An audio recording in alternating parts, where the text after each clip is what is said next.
国庆节当天，台防部门2度公布解放军军机进入台湾西南空域，总计38架次，创下台防部门公布统计以来最多架次纪录。周六又有20架次解放军军机进入台湾邻近空域，不过个别台独分子近来仍然小动作不断。针对近来疯狂散播台独言论的台外事部门负责人吴钊燮，国台办发言人表示，在中华民族复兴和祖国统一历史大势和民族大义面前，各种台独势力犹如秋后蚂蚱，各种台独言论不过是苍蝇嗡嗡叫，几声凄厉，几声抽泣而已。据台防务部门公布的信息，周五白天共有25架次解放军军机进入台湾西南空域，分别为18架次歼16战斗机、1架次运8反潜机、2架次轰6、4架次苏30战斗机。到了深夜，台防务部门再度发布信息，称又有13架次解放军军机飞临，包括10架次歼16战机、2架次轰6、1架次空警500预警机，并形容且歼16战机伴随轰6直接穿出巴士海峡，抵台东岸外海后返航，明显为攻击队形。台媒报道称，截至目前，解放军军机2021年已累计进入台空域191天，共计519架次。像这次出击的，大部分呢是歼16的中型战斗机，还有苏30的中型战斗机。这类战斗机的特点呢，就是航程远、载弹能力强作战半径大。所以呢，它既能够进行空战，还能够呢进行对地对海的打击。歼16的实际上是一款呢新型的中型战斗机，那么它现在表现的如此活跃，既体现了歼16现在的服役数量呢快速的增加，另外一方面呢也表明呢歼16的整体性能呢是非常可靠，也就意味着这一款呢很先进的4代半战斗机呢成为中国空军的空中作战的主力了。对于解放军的这次大规模行动，台行政机构负责人苏贞昌周六在接受媒体采访时，已经显得口不择言，气急败坏。台外事部门负责人吴钊燮周六也发推妄言受威胁，哀叹周五不是好日子。台媒称，周六又有20架次军机进入台湾邻近空域，除2架次反潜机外，其余均为战机。台媒评论认为，解放军的此次行动在战力方面显示出其空中部队已具备派遣由多机种组成的大兵力体系化作战机群昼夜连续出击的能力，尤其是歼16战斗机部队，无论在机群战备情形，还是具备仪器飞行和夜航能力的高技术飞行员的数量，均已达到相当的水平。台湾是中国的一部分，那么我们在台海地区这个搞这个军事训练，这是一种常态。这是我们的权利，也有很大的意味，就是要警告台湾当局不要搞台独的擦边球。与此同时，岛内极少数谋独人士的小动作仍然不断。台外事部门负责人吴钊燮周二抛出有意窜访美国首都华盛顿的消息。他在参加一场在线研讨会时称，他可以到访全球多国首都，却无法访问美国首都。日前，他曾赴美参加与美特殊管道会谈，但会谈地点选在距华盛顿约80公里的马里兰州首府安纳波利斯。1979年，中美建交后，美国就结束了与台湾地区高级官员之间的高级别接触。不过，美国同时颁布了与台湾关系法，强制要求华盛顿向台北提供军事支持。同时到来的还有关于处理美国与台湾地区关系的不成文规定。这些规定包括禁止台湾地区级别最高的官员前往华盛顿访问，还规定美国高层官员不能与台湾地区同级别官员会面。因此，吴钊燮叫嚣访问华盛顿，显然有突破台美互动限制的用意。对于近段时间以来吴钊燮疯狂散布台独言论的行径，周四，国台办发言人发表谈话表示，顽固台独分子吴钊燮借各种场合以各种方式疯狂散布台独言论，打着经贸合作、学术交流等旗号，冲撞加入联合国等国际组织及其活动和区域经济合作机制，掩盖台独是挑拨两岸对立、制造台海紧张根源的事实，污垢所谓大陆胁迫，妄图逃脱罪责，以所谓民主自由为幌子，欺骗舆论，勾连国际反华势力，为谋独分裂行径打掩护。发言人正告吴钊燮之流，统一是正道，台独是绝路。在中华民族复兴和祖国统一历史大势和民族大义面前，各种台独势力犹如秋后的蚂蚱，各种台独言论不过是苍蝇嗡嗡叫，几声凄厉，几声抽泣而已。他担任台湾呢整个呢这个外事部门的一个首长，在这任内呢，可是就已经有那么多跟断交，所以他是一个失败的一个台湾万事部门的领导。可是他这个要为了掩饰这些呢，他就好像就是说给台湾的这些独派呢有个感觉，就是说很多这个国际组织是支持我们的他也就配合美国打台湾牌，所以他想塑造一个现象，塑造一个情理的态度，好像呢整个国际呢都很同情。可是这个呢可以讲就是说整个是自欺欺人是他个人的一个幻想。当然这会给台湾呢造成很大的一个不安以及很大的一个危险这是呢这个台湾人民必须了解的。尽管如此，民进党当局仍然做着抱紧美国大腿的美梦。近日，一份由名为欧亚集团基金会的组织在8月底美国撤离阿富汗期间所做的民调声称，在2168名美国受访者中，有42.2%的人认为，若台湾受到攻击，美军应保卫台湾；16.2%认为不应该；41.6%表示不确定。民进党当局将此视为外部舆论的重大利好声音，让这份民调在岛内各媒体的热度不断升温。深圳卫视记者查阅该报告发现，这份民调的问题表述不仅刻意将台湾从中国的概念中剔除出来，而且还用了倾向性的台湾被攻击，而非两岸爆发军事冲突，拉偏架意味明显。岛内不少网友也留言表示，这样的民调没有意义，并质问受访者知道美国参战要花多少代价吗？此外，该民调本身也存在不少自相矛盾的结论，比如一方面42.2%的受访者认为美军应保卫台湾，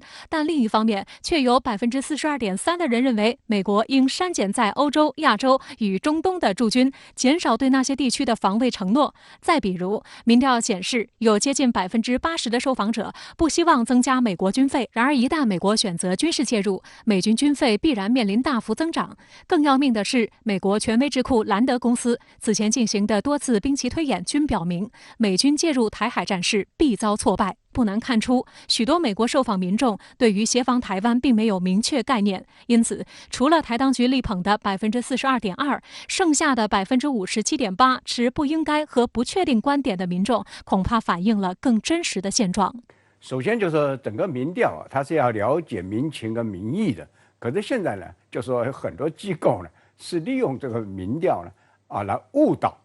民意跟民情的。第二个呢，真正到最后冷静想的时候，你愿意为台湾人去牺牲吗？那个时候可能就整个是一个下降。还有最重要一个实力，美国想帮助台湾，美国现在还有多少力量可以拿出来？美国在今年这个整个国庆，他对中国所发表的一个贺电中间多加了一句话：美国是希望与中国大陆合作的。那合作的意愿会比较高一点的时候，那这个时候他还会为你台湾出兵吗？不可能的。事实上，历史一再证明，当台湾的利益和美国自身的利益产生冲突时，台湾只会是被舍弃的对象。在目前的防疫问题上，美国并未与台当局站在一起。9月20号，美国政府宣布，11月起，境外旅客入境需出示完整疫苗接种证明，而美国认可的疫苗品牌指的是美国核准、世界卫生组织紧急授权以及部分美国临床试验的疫苗，包括辉瑞、莫德纳、强生、阿斯利康、中国国药和科兴等。而其中并不包括台湾自产的高端疫苗。于是有人质疑，那台湾地区打了高端疫苗的人等于是不能去美国了。而对此，台湾卫福部门主管陈时中则很有意味地回应了一句：世界又不是只有一个美国。如果这个政策确定了之后，我是被限制出境了，等于是这样，不能去美国了。对，然后世界也不是只有美国一国了哈。那美国我们会，但是其他国家可能就会纷纷有这样子的政策出来。可是当初我在打高端的时候，没有这样告诉我，我会提醒我啊。实际上，民进党当局搞高端疫苗是有私心的，他是要从中牟利的，所以说他极力的阻挡，包括大陆疫苗进入台湾。但实际上，他这个疫苗呢很不成熟，到现在回过头来看，美国都不承认他这个疫苗的有效性。那实际上，美国人就直接打了台湾当局的耳光。好，相关话题马上来连线特约评论员刘和平。刘先生你好。共和国生日当天，解放军派出38架次军机飞入台湾西南空域所谓防空识别区。台防部门称创下所谓公布统计以来的最多架次记录。那您对此作何解读？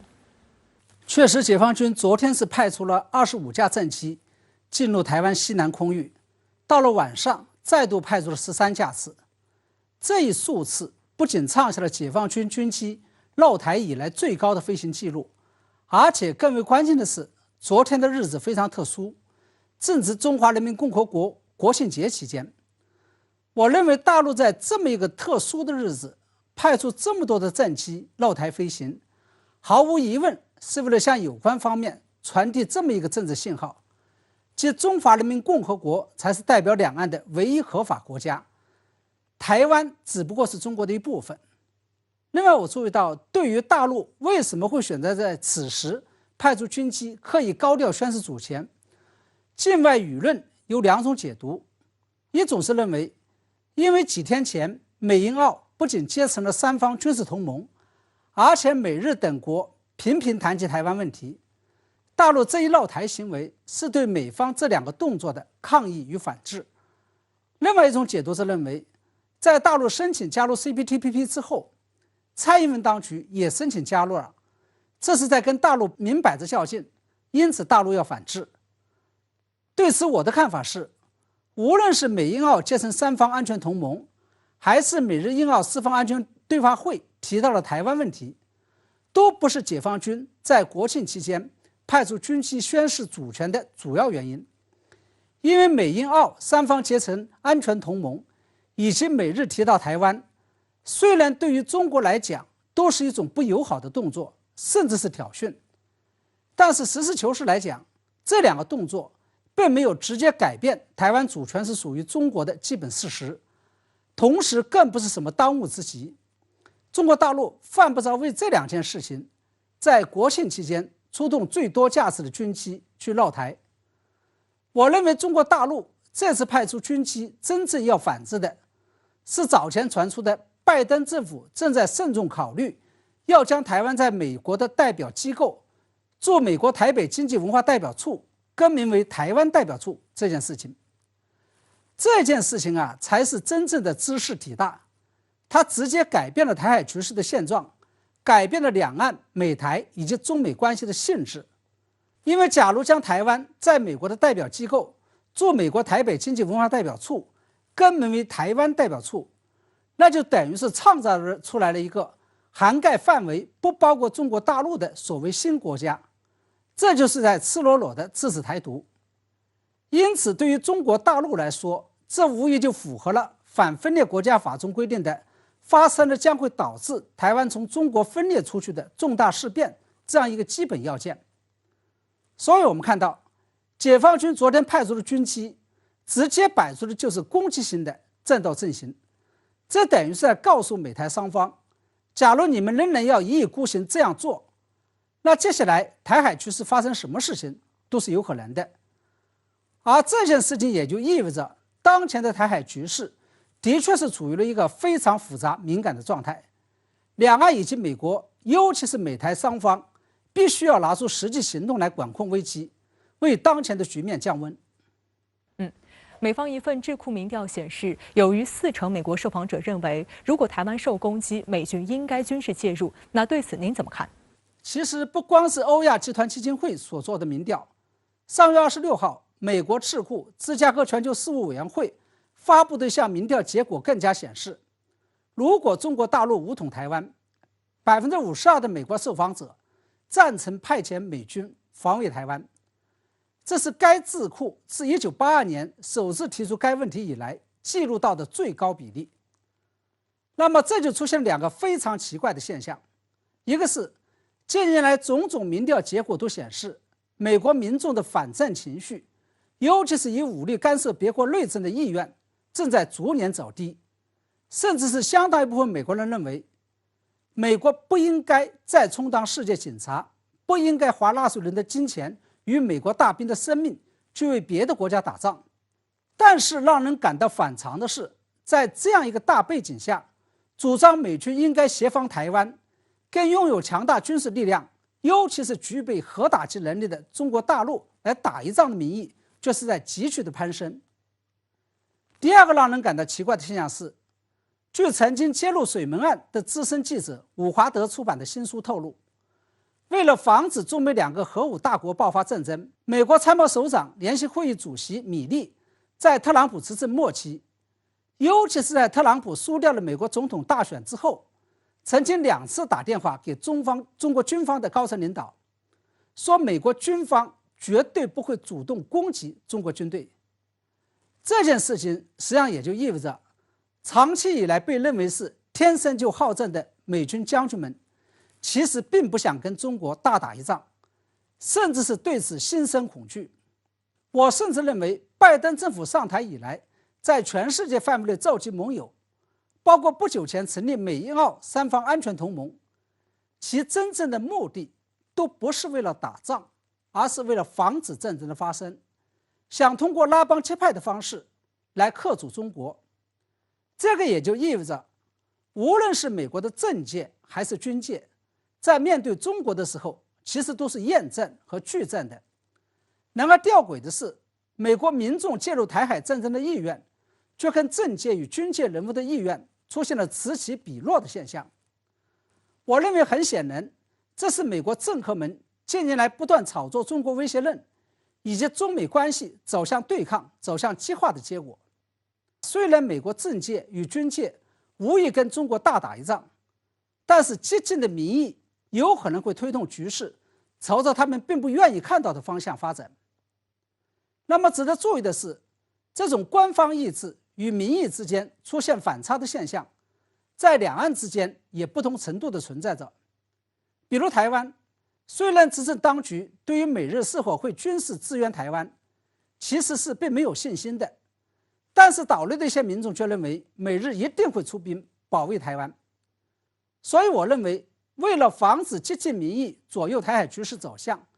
两岸以及美国三方都有责任引导民众客观理性地看待台湾问题，以为滚荡的台海局势来降温。好，谢谢刘平先生在线和我们分享您的观点，谢谢。2021年对中国人民是一个极其特殊的年份，今年是中国共产党成立100周年和新中国成立72周年。站在这个中国历史的重要坐标上，从海峡对岸的视角，台湾同胞是如何看待过去的100年在中国共产党的领导下大陆取得的发展成就？国庆期间，执新闻推出《我是中国人》系列专访。今天专访的是台湾中国文化大学教授邱毅。邱毅与大陆渊源深厚，他不只活跃在今天的大陆媒体，其实从1988年开始，邱毅就作为岛内学者与大陆结缘。邱毅对深圳卫视表示，两岸同胞都是炎黄子孙，身上流着一样的血，哪怕岛内有台独势力作祟，哪怕美国介入干预，两岸统一大势都不可阻挡。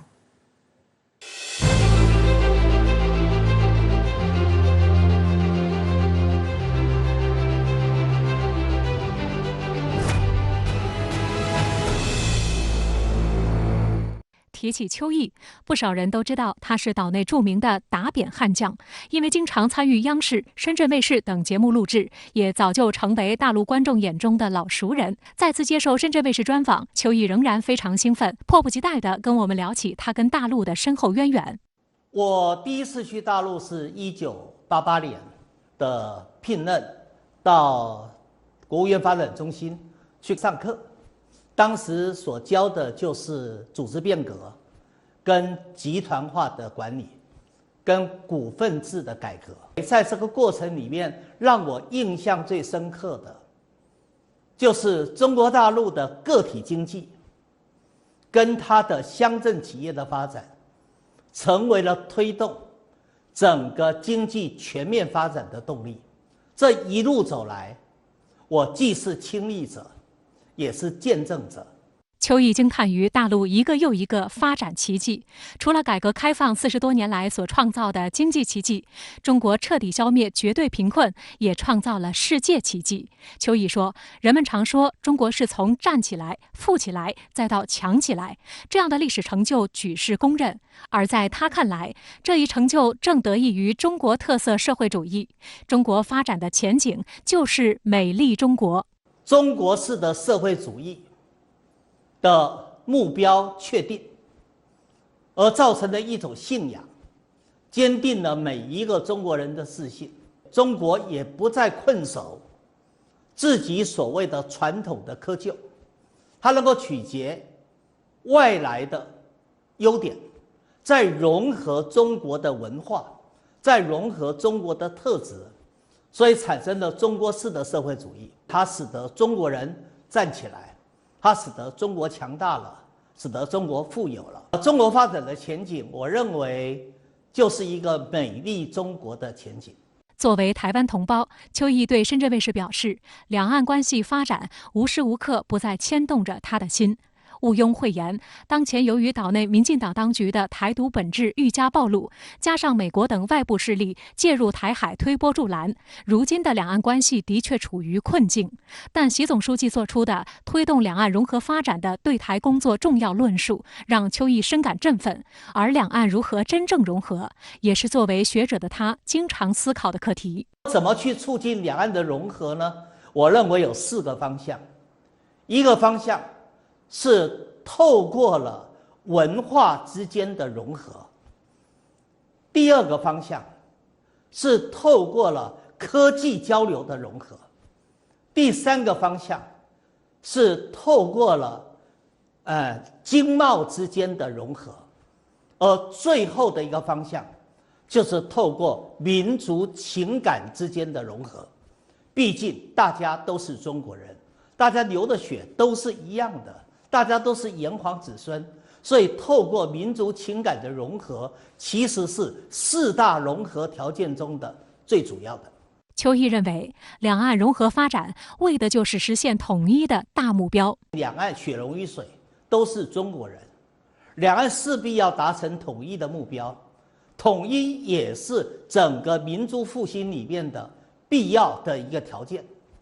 所以两岸的关系，两岸的未来的发展一定是要走向统一的。而我认为两岸之间要达成的不是只有形式的统一，而是完全的统一。而完全的统一就是习近平总书记到福建所谈的融合。有了融合的统一，才叫完全的统一。可以预见，未来一段时间，美国仍将继续大打台湾牌。对此，邱毅表示，两岸同胞要坚定统一的信念，时间在我们这一边。尤其是美国知道台湾是中国的核心利益所在，所以美国一定会打台湾牌。而中国大陆绝对不能够容忍台湾独立了，或台湾分裂了，或台湾永久的不达到统一的目标。综合来讲，美国的综合国力在下跌，而中国的国力综合国力却在蒸蒸日上。在这种此消彼长的情况之下，未来的统一，我认为仍然是势在必行的。我相信中国人的韧性，我也相信中国人的能力，我也相信中国人的智慧。中国人一定会寻求一个最好的方法来达成统一的目标。只有两岸统一，民族复兴才是真真正正的民族复兴。从上世纪80年代东芝事件到2013年法国阿尔斯通事件，再到如今华为孟晚舟事件，美国打压竞争对手，大搞长臂管辖的伎俩与手段，发生了哪些变化？孟晚舟安全回国，为何被认为是阻止美国长臂管辖的一次阶段性胜利？深圳卫视独家专访美国陷阱作者、法国阿尔斯通前高管皮耶鲁奇，揭露无处不在的美国陷阱。9月25号，被加拿大无理拘押超过1000天的华为首席财务官孟晚舟乘坐中国政府包机安全返回中国。孟晚舟的经历不由让人联想到阿尔斯通事件的受害者法国阿尔斯通前高管皮耶鲁奇。他被美国 FBI 诱捕，并在监狱中关押长达5年。出狱后，皮耶鲁奇参与写作《美国陷阱》，向世人揭开了美国的伪善面孔。深圳卫视记者日前采访了皮耶鲁奇。皮耶鲁奇表示，美国精于设计陷阱，而孟晚舟事件是第一次有国家以这样不寻常的方式阻止了美国的长臂管辖。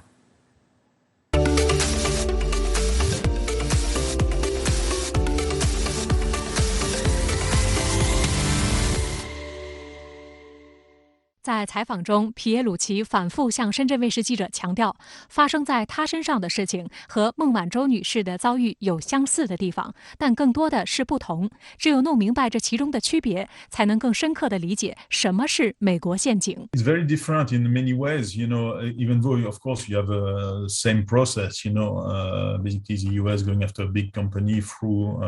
one of the senior management. She was able to be on a home confinement kind of situation, whereas I was in a high security prison. And the biggest difference is that she had the full support of the company, she had the full support of the country, and you see how important it is. And the whole country was behind her, which was not the case. I did not have 300 million people following my arrival in Paris, when I arrived back in Paris. 2013年4月14日，时任法国阿尔斯通集团市场和销售总监的皮耶鲁齐从新加坡乘机前往美国出差。他以为自己是被美国客户约过去开会，殊不知这是 FBI 对他的诱捕行动。当天深夜，在纽约肯尼迪国际机场一下飞机，皮耶鲁齐就被美方逮捕。回忆起8年前的那个晚上，皮耶鲁齐仍然十分愤慨。Yes, 8 years ago, for me, it was a very big surprise when I was arrested, because I had absolutely zero warning sign about this risk of being arrested. So for me, it was very a big shock, and I think it was a big shock also for the company. A little bit like in all the cases when you have this kind of arrest, it comes all of a sudden, and nobody is expecting it. So the person does not expect it, the company does not expect it, the country does not expect it, and then you have to face it. 皮耶鲁齐质疑，如果美方真的认定他有罪，为何不在他启程之前就通缉他？这也是常规司法程序。事实上，美国与加拿大对孟晚舟的无理拘押也是故伎重演。If you are a citizen of a country who does not extradite its citizen, so like France, Germany, China, and so on, and you are indicted by the US government, they will keep your indictment sealed so that you don't know you are indicted. And this is a big problem, because then it means that a lot of things have already happened behind your back in the judicial proceeding in the US, where you could not have a chance to interact and to defend yourself.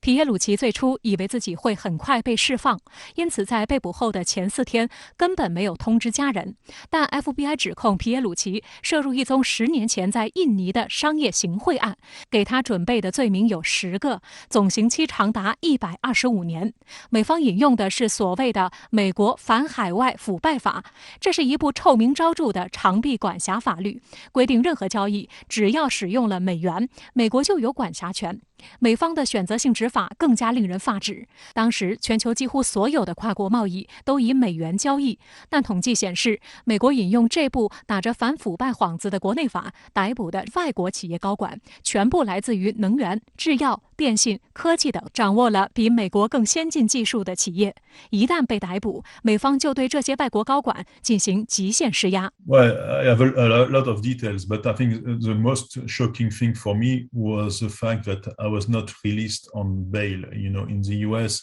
even if you commit a very important crime, if you are a US citizen, you pay money,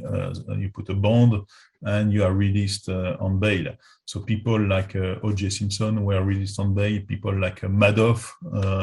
who stole $50 billion, was released on bail. They put chain around you, around your ankle, they put chain around your waist. They put you in an armed vehicle, like if you are Pablo Escobar, and then they send you to a high security prison. 更令皮耶鲁齐相当沮丧的是，阿尔斯通公司和法国政府将此定性为一宗法律事件，并迅速放弃了它。Sometimes you don't know what will be next, and I think the lowest point for me was after 6 months in this high security prison. When my company decided to fire me, they decided to stop paying for my lawyer, and I realized at that time that also my lawyer was not working for me. So it was, and that my country was not going to help. 在美国陷阱这本书中，皮耶鲁齐直言自己沦为经济人质，整起事件是美国政府行为的敲诈。英国金融时报曾在撰文复盘这起事件时指出，阿尔斯通选择与皮耶鲁齐划清界限的做法大错特错，因为其后美方又逮捕了3名该公司的高管，逼迫他们认罪，并缴纳了7.72亿美元的天价罚款。但美国真正要的显然不是这笔小钱。2015年，美国通用电气以低于市价30亿美元的价格收购了阿尔斯通集团的电力部门，才让事件的真实意图浮出水面。美国通用电气由此掌握了法国绝大多数核电站的控制权，以及阿尔斯通电力部门掌握的核电站用的蒸汽涡轮的顶尖科技。实际上，仅通用电气一家美国企业就用这种突破商业竞争底线的方式，在10年内收购了5家外国企业，阿尔斯通电力只是其中之一。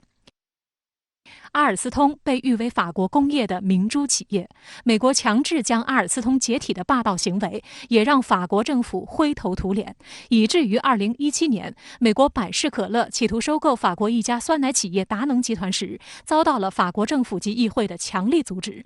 金融时报指出，皮耶鲁齐的遭遇成为美欧关系的分水岭。在此之后，欧洲企业和政界原本对美国的那种欧洲式信赖不复存在，更多的国家也开始反思美国的正当性赤字。金融时报感慨道，皮耶鲁齐将自己的遭遇写成书出版，以现身说法的方式揭露有违主权平等及法治精神的美国陷阱。这是一种构造堪称居心叵测、伪装成法律陷阱的美国国家行为。美元、美军和美国的全球情报网互相配合，让陷入美国陷阱的个体、企业甚至国家都背负上与美国举国体制抗争的沉重负担。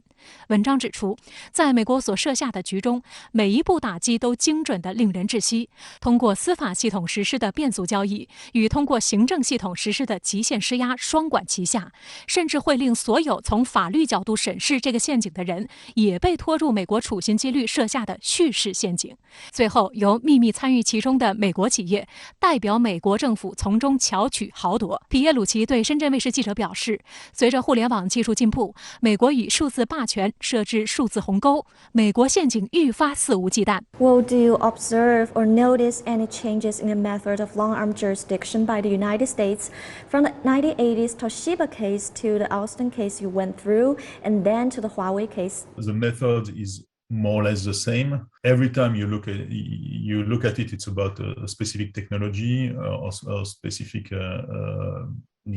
economic battle that they want to win. I think it has evolved because now with the technology, especially with the use of the internet, they are able to have other means to make a link between the company and the US territory. One is the use of the US dollar and the use of the US financial system. And the second mean is digital tools. Basically, if you start to use email or even if you store your data in the cloud and the cloud provider is an American company, then they can also have a link to the US territory and they can therefore have jurisdiction. What kind of value does Ms. Mong's case provide for those countries, companies, and individuals facing similar situations? Here, I think there's been a battle won, clearly by China on this case with Menwenjo. But this is not the end of the story because yet the company is still under investigation by the US Department of Justice, and the case of the company is not yet settled. The big difference is also that in her case, she did not have to plead guilty, so this is very, very important. It means also that the case was not as strong as it might have been in other cases. This is the first time that a country really stops the US extraterritoriality in such a blatant way. Hopefully, this could be the start of cooling down the war on using the law. We have to see if this is the case. China, as you know, is starting to have their own also law prohibiting, trying to stop the extraterritorial reach of the US laws, at least in the Chinese territory. 好，新闻问题马上来连线特约评论员陈斌，陈先生你好。法国阿尔斯通前雇务员皮耶鲁齐接受深圳卫视韩一专访，讲述自己遭美方拘捕经历，揭露美方长臂管辖伎俩。那您从中能读出什么呢？主持人好，皮耶鲁齐的故事和阿尔斯通的命运，向世界捅出了美国维护霸权的密码。美国的霸权呢，不仅是军事和战争，而且涉及各个领域，特别是科技和公司方面。哪一家公司的科技领先、技术前沿，在全球具有影响力，美国呢都会用各种办法来打击，以保持美国第一。这种霸凌呢，不仅针对中国等与美国意识形态有差别的国家，也针对自己的盟友，针对价值观相同的国家。法国的阿尔斯通呢就是一个案例，日本的东芝也是一个案例，都没能逃脱美国的打击。皮耶鲁奇的故事主要讲述了美国呢是怎样用法律来打经济战，从而呢保证美国第一。这个套路呢是利用美国法律和美元金融体系来打击对美国第一可能构成威胁的技术和企业，从而呢实现长臂管辖。而所谓的证据呢，则是通过间谍手段来获得，甚至通过篡改数字信息，你比如说呢这个电子邮件等等，来获得有利于美国指控的所谓证据。换句话说，皮耶鲁奇呢向世界通报了美国是怎样实现长臂管辖的，怎样用法律的伪装来确保美国第一的。特朗普呢公开提出了美国第一，实际上呢这是美国历届政府的主张，只不过呢没有公开说出来而已。现在的拜登政府一样，他提出了用无情的外交来解决问题，就是呢给世界发出警报，美国为了自己的利益是什么坏事都敢干，都能干得出来的。皮耶鲁奇、阿尔斯通这样的故事呢还会上演。那么就在前不久这个美国和英国呢还从澳大利亚手中撬走了法国的潜艇订单，这事呢到现在还没有摆平。盟友法国呢居然一点都不知道，那么直到底牌亮出来以后才知道是怎么回事。想想看，对自己的盟友都是如此的无情，那么对自己的竞争对手呢就更不用说了。好，请陈斌先生保持在线，稍后我们将会继续连线您，谢谢。在英美澳三方突然宣布达成防卫协议 AUKUS， 引发与法国的潜艇危机之后，美国国务卿布林肯下周将赴法国访问，被法国媒体解读为试图通过具体行动启动美法关系全面和解进程。与此同时，法国与澳大利亚的关系似乎仍看不到任何改善迹象。一方面，欧盟周五宣布推迟与澳大利亚的自贸协议谈判；另一方面，被召回的法国大使至今没有重返澳大利亚的计划。据法国媒体报道，一位欧洲官员周五证实，在澳大利亚决定取消与法国签署的潜艇合同后，计划已久的新一轮澳大利亚欧盟自由贸易谈判已被推迟，直到11月。欧盟的惩罚随后在澳国内引发巨大担忧。澳大利亚金融评论报道称，虽然欧盟没有给出推迟谈判的官方理由，欧盟委员会官员也试图淡化推迟谈判可能造成的影响，但是他们承认，澳大利亚核潜艇项目引发了欧盟对自由贸易协定谈判的反思。英国卫报周五透露，澳大利亚工党指责这是总理莫里森的外交失败，现在正是澳大利亚急需贸易多元化的时候，而这将澳大利亚的出口商和就业置于危险境地。法新社评论称，澳大利亚取消法国潜艇订单的决定引发了澳大利亚与欧盟最大成员国之一的重大外交争端，现在看来已经影响到了澳大利亚同整个欧盟的关系。欧盟是澳大利亚的第3大贸易伙伴。2020年，欧澳商品贸易价值360亿欧元，服务贸易价值260亿欧元。下一轮贸易谈判将涉及贸易、服务、投资和知识产权等领域。从2018年起，双方就自贸协定进行了11轮谈判。澳大利亚原本希望在今年年底前达成协议，但有美媒推测，考虑到法国的愤怒以及该国在欧盟的影响力，欧盟与澳大利亚之间自贸协定谈判正面临着崩溃破局的风险。报道强调，若没有法国的支持，欧盟委员会将无法为澳大利亚农民的牛肉和奶制品提供优惠的市场准入条件，而这恰恰是欧澳协议的核心。原定前往欧洲参加会议的澳大利亚贸易部长丹特汉在向法新社发表的一份声明中淡化了这一延期决定。特汉说，我们理解法国对我们的潜艇决定的反应，但最终任何国家都必须从国家利益出发，澳大利亚就是这样做的。特汉表示，他计划下周会见欧盟贸易专员多姆布罗夫斯基，讨论第12轮谈判的内容。澳大利亚可能要付一定的经济代价，但这个协议我觉得还是会签的，因为毕竟是他们的战略利益是一致的嘛。但是呢，就是战术上不是出了一些问题嘛，所以他会有一点挫折啊，但是它不是个根本性的挫折。潜艇风波爆发后，澳大利亚总理莫里森目前尚未与法国总统马克龙取得联系。周二，希腊与法国签署价值约30亿欧元的互卫舰协议。马克龙和希腊总理米佐塔斯基举行的联合记者会上说，欧洲人必须丢掉天真的想法，我们需要做出反应，我们必须证明我们有实力和能力保卫自己。当天，爱丽舍宫表示，只有得到澳大利亚政府进行实质性对话的保证，法国才会恢复与澳大利亚的最高层级接触。周三，法国外长勒德里昂直言，澳大利亚的行为侵蚀了两国建立的信任。他呼吁彻底审查法澳合作。那么当前的这个矛盾对他们来讲，可能是属于一个内部矛盾。那么我们也看到，这个谈判是被推迟了，并没有取消。这说明呢，无论是这个法国也好，欧盟也好，其实都是在给澳大利亚一个解释或者说行动的机会。事实上，法澳之间的军事交易并非只是普通的武器交易，相当于合作伙伴关系的战略交易。尤其是在将武器工业技术从法国转移至澳大利亚的过程中，根据法国国防部的说法，我们正在教他们建造和设计潜艇。曾有一次非常重要的技术转移，与该庞大项目相关的60%的工作岗位都位于澳大利亚。现在取消这笔交易，会对这些小公司造成灾难性的损失。一夜之间，失去工作岗位的人数将接近1500人，因此法国在物质、精神上的直接和间接损失都是巨大的，其影响也将持续数十年的时间。此外，在如此巨额的交易中撤回资金和执行违约条款，也需要长期的准备和艰难的谈判。为了弥补这项巨额损失，法国国防部本周早些时候宣布，已经与澳大利亚当局开始就经济赔偿进行谈判。值得一提的是，尽管法国相继召回驻美澳两国大使，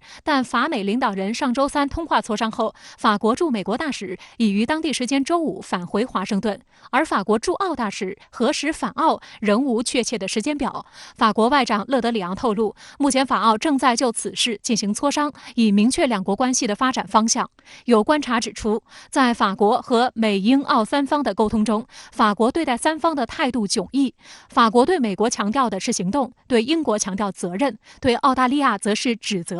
特别是对于美国，法国的愤怒似乎仅仅维持了8天。当时马克龙就与拜登通话，同意启动磋商，旨在为相互信任创造条件，并计划于10月底在欧洲会面。周三，美国欧盟贸易和技术委员会的首次会议没有因为潜艇合同告吹仪式而受到影响，而是按计划如期举行。会后还发表了联合声明。当然，主要这个火气是发泄在那个澳大利亚身上，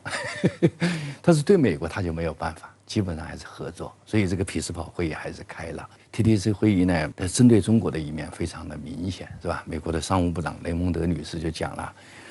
美国一定要和那个欧盟合作啊，这个阻止中国的创新。他这个讲话讲得很无耻了，很赤裸裸，他确实反映他们的心声。总之呢，就是他们是有矛盾的，但是呢，面对这个应对中国崛起这个共同利益啊，面对美国强大这个事实。我觉得欧盟目前选择的是妥协。此外，法国将在下周1迎来美国国务卿布林肯的首访。那么，按照美国的说法呢，拜登总统事实上向法国道歉了，然后呢，法国得了个面子嘛，那么这个事儿就告一段落啊。那么，美国当然希望这个联盟体系还是稳固啊，稳固呢，还现在一个办法啊，就是拉法国和欧盟啊参与这个印太事务。要值得我们中国警惕的就是，美国拉拢盟友的一个切入点或者一个抓手，就是拉盟友啊，来共同对付中国。好，相关话题继续来连线特约评论员陈斌。陈先生你好。说到澳美英和法国的潜艇大战，美法似乎在和解，但法国对澳大利亚仍然不理不睬。那您怎么预判澳大利亚的多方博弈结局呢？对于澳英美军事同盟的建立以及英美呢是怎样和澳大利亚沟合撬走法国的这个潜艇订单，现在呢只有结果没有过程。西方媒体说呢，这是比任何一部间谍大片更具想象力的现实故事。可见呢，这心条旗下的阴暗呢阴影是多么的诡秘，多么黑。这笔交易呢，澳大利亚不仅把自己贱卖，从一个独立的相对中立超脱的国家呢卖身为美国的附庸，可以说是自甘奴。美国呢，凭借其科技、军事和经济强势依然呢是西方国家的老大，可以呼风唤雨。但是澳大利亚呢就不同了，法国呢不仅不理不睬，也没有派回大使。欧盟呢还延迟了与澳大利亚的自由贸易协议的谈判。法国和欧盟得罪不起美国，但可以惩罚不讲信用的澳大利亚。法美关系可以和解，但是潜艇危机引爆的这个法澳关系的裂痕，看来一时难以弥补。法澳裂痕呢，也会影响欧盟和澳大利亚的关系。这欧盟和澳大利亚呢，预定举行的自贸谈判推迟了1个月，那么对这一协议呢能否达成投上了阴影。要知道呢，欧盟是澳大利亚的第3大贸易伙伴。澳大利亚前总理特恩布尔就说，现任总理莫里森抛弃法澳潜艇合纵是这个蓄意背叛的行为，那么将在未来多年内呢，这个影响澳大利亚与欧洲的关系。可以这么说，澳大利亚与美英呢建立军事同盟，不仅得罪了欧盟，也得罪了中国。因为这个奥克斯军事同盟呢，就是针对中国的。欧洲国家和中国及东南亚的一些国家，今后呢都会对澳大利亚另眼相看的。澳大利亚自甘奴会对其利益呢产生不可估量的损失。好，谢谢陈斌先生在线和我们分享您的观点，谢谢。